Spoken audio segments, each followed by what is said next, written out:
Днес ще говорим за диамантите и тяхното приложение в часовницата.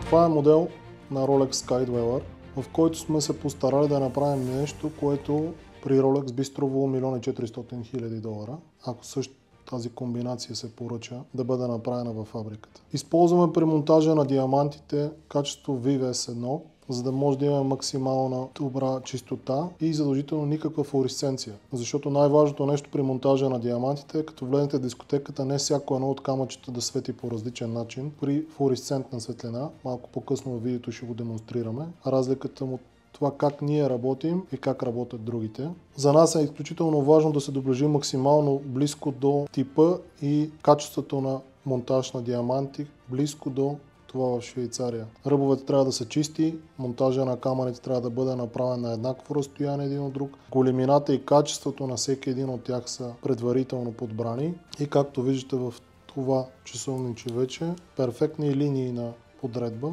с запазени ръбове на стоманата, които дават възможност часовника да бъде носен без притеснение, че от първия удар в ъгъла ще съсипем монтажа на диамантите. Багетните диаманти са поставени в собствени чашки. Чашките, в които са сложени багетните диаманти по веригата, са качени на следващо ниво, за да може да дадат по-голяма стабилност на монтажа на диамантите и дават една цялостна визия на коренно различна пирамида.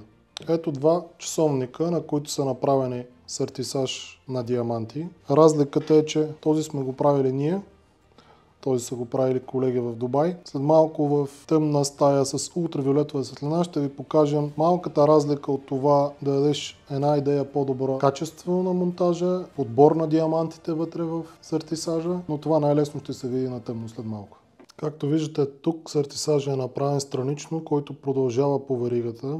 Мен лично това не ми допада, по проста причина, че когато го носите, усещате едно дискомфортно драскане от диамантите. Затова чистия външен край по веригата за мен лично е по-добро решение. Камъните тук са подбрани без никаква флуоресценция, докато монтажа в Дубай доста пропуски отпред и така нататък. Представете си, че сте в дискотеката и вашия часовник свети с всички цветове на дъгата.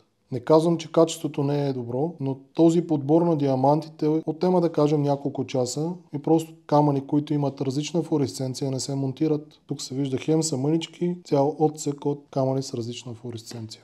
Ето тези, които ние сме подбрали, никаква флуоресценция. Това е разликата от желанието да бъдеш перфекционист от просто монтирането на камъни.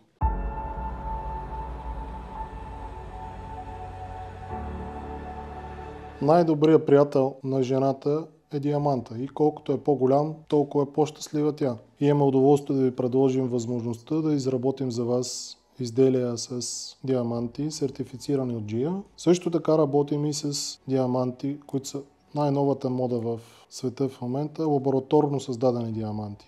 Ако този 3 каратов камък е натурален, цената му е около 110 000 долара. Лабораторно създаденият камък с такава големина, чистота и качество е 15 000. С една дума вече имате огромната възможност да се здобиете с нещо на доста по-адекватна цена и с възможността да бъде монтирано на изделие по ваше желание. Мечтите ви ще се сбъднат за 10-15 дни. Сбъднете мечтата си да носите диамант с високо качество, създаден в лаборатория, което ви дава възможността да не давате милиони, а съвсем достъпни цени. Имаме възможността да ви предложим 1 карат, карат и половина, 3 карата, обици или пръстен от лабораторно създадени диаманти.